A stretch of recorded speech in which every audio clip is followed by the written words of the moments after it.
Welcome back to the channel. आज का हमारा टॉपिक है डीनेचुरेशन ऑफ प्रोटीन्स। पिछले टॉपिक में मैंने आपको पढ़ाया था पेप्टाइड बॉन्ड, ठीक है।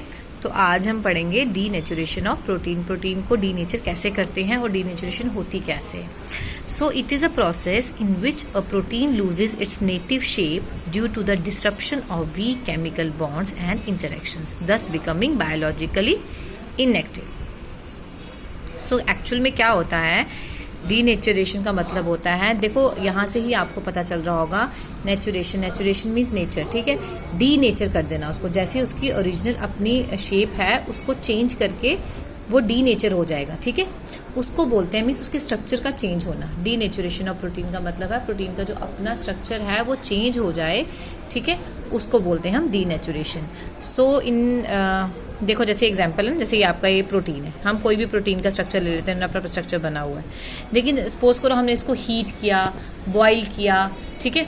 सो क्या होगा, उसके बाद इसका स्ट्रक्चर ऐसा हो जाएगा, ओपन हो जाएंगे जो बॉन्ड बने थे आपस में, जो इसके अमीनो एसिड्स के बॉन्ड बने थे, क्योंकि प्रोटीन क्या है, अमीनो एसिड को ज्वाइन करते हैं आपस में पेप्टाइड बॉन्ड से, तो वो बनता है आपका प्रोटीन। सो प्रोटीन को जब आप हीट करोगे या उसकी पीएच वैल्यू को चेंज करोगे, सो वो स्ट्रक्चर ऐसे बन जाएगा। तो this structure is denatured protein and this one is normal protein, जो जैसे था।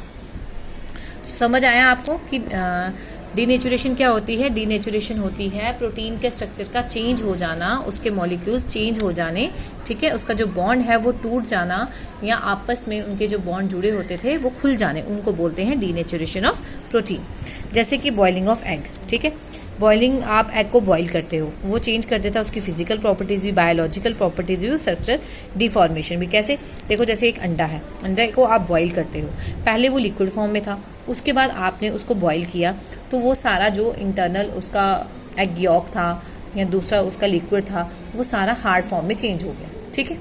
अब आप चाहो तो उसको वापस नहीं ला सकते, है ना। सो कुछ आपके डीनेचुरेशन जो होती है कुछ परमानेंटली हो जाती है और कुछ परमानेंटली नहीं होती है, आप उसको वापस फॉर्म में भी ला सकते हो, ठीक है। जैसे देखो, denaturation can be reversible and irreversible. कुछ डीनेचुरेशन जो होती हैं वो रिवर्सिबल भी होती हैं और कुछ इरिवर्सिबल भी होती हैं। देखो अब इरिवर्सिबल की एग्जांपल मैं देती हूँ आपको, जैसे कि ये है दूध है आपका, ठीक है। जैसे आप दूध को बॉईल करते हैं, उसके स्ट्रक्चर को हीट करते हैं, तो क्या होता है, वो गर्म हो जाता है।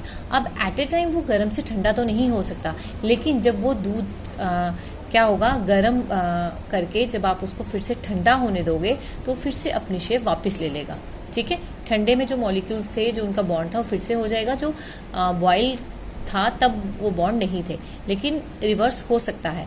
तो ये आपका ऐसे डीनेचुरेशन है जो रिवर्स हो जाती है। सो जैसे वार्म मिल्क मैंने बताया, 3D स्ट्रक्चर रीगेन हो जाता है उसका, जिसको हम क्या बोलते हैं, जिस प्रोटीन में डीनेचुरेशन होती है और वापस वो अपनी शेप पे नहीं आ सकता, उसको हम परमानेंटली डीनेचर्ड कहते हैं। और जो प्रोटीन डीनेचर्ड होने के बाद फिर से अपना स्ट्रक्चर वापस ले सकते हैं, नॉर्मल पोजीशन में आ सकते हैं, उसको हम बोलते हैं renaturation of protein. Okay, then comes denaturation agents क्या कौन से होते हैं, ठीक है। अब हम पढ़ेंगे नेचुरेशन एजेंट्स। डीनेचुरेशन एजेंट्स क्या होते हैं, हमें कौन सी ऐसी चीजें हैं जो डीनेचुरेशन कॉज करती हैं। कुछ फिजिकल एजेंट्स होते हैं, कुछ होते हैं केमिकल एजेंट्स, ठीक है। फिजिकल एजेंट्स में क्या आता है, हीट, जैसे कि मैंने आपको दूध के बारे में बताया। वायलेंट शेकिंग, अगर आप कोई चीज ले रहे हो उसको शेक करे, जैसे कि कोई दो सॉल्वेंट्स है, सॉल्यूट एंड सॉल्वेंट, पानी है, पानी के अंदर आपने चीनी डाली, उनको शेक करके तो क्या किया, उसको मिक्स कर दिया।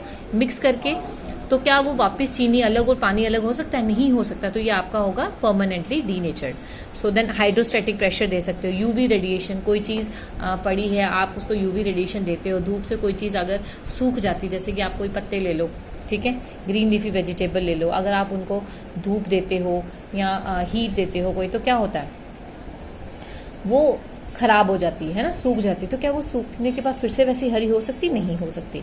सो ये हैं आपके फिजिकल एजेंट। अब केमिकल एजेंट्स क्या हुए, एसिड्स एंड अल्कलीज, ठीक है। जब हम इनकी रिएक्शन करते हैं एसिड और अल्कली के साथ, तब उसका एक नया स्ट्रक्चर बनता है। ऑर्गेनिक सॉल्वेंट्स कोई हों, salts of heavy metals, detergents, altered pH and chaotropic agents. तो ये हैं आपके डीनेचर्ड एजेंट्स, ठीक है, जो डीनेचुरेशन करते हैं। सो आज हमने पढ़ा डीनेचुरेशन ऑफ प्रोटीन क्या है और डीनेचुरेशन एजेंट्स कौन कौन से हैं। सो अगर कुछ भी अगर इसमें समझ नहीं आता है प्लीज़ कमेंट बॉक्स में लिखिए, और अगर वीडियो पसंद आई हो लाइक शेयर और सब्सक्राइब ज़रूर कीजिएगा।